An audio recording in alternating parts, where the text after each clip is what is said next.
In today's video, I'm going to teach you how to reverse video in CapCut PC. If you need to play a clip backward, create a cool rewind effect, or show part of a process in reverse, CapCut makes it very simple. The easiest approach is to reverse only the part of the video you actually need, instead of processing a full, long clip. That saves time and helps your project stay more efficient. Start by looking down at your timeline tracks and decide exactly where you want the rewind effect to begin.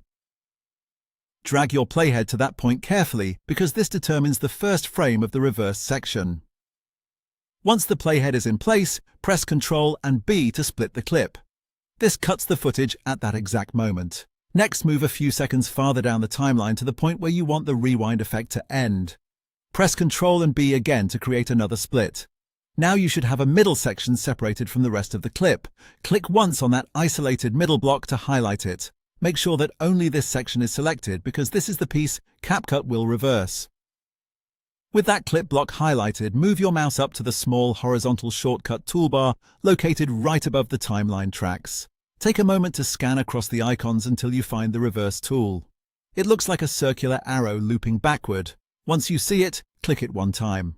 As soon as you do that, CapCut will begin processing the clip and rewriting the video frames in reverse order. You'll see a percentage indicator appear while it works. Depending on the length of the selected section and the speed of your computer, this may take just a few seconds or a little longer. That's why isolating only the section you need is such a useful trick. When the process reaches 100%, press the spacebar to preview the result. Watch the preview monitor closely and check that the motion flows the way you want. Your selected footage should now play completely backward, giving you a clean rewind effect with smooth visual tracking, and that's it. You've successfully reversed a video in CapCut on PC.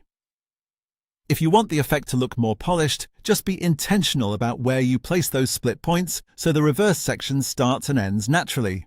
Once you get comfortable with this, it becomes a very fast editing technique you can use anytime you want to add a dramatic or creative touch to your video.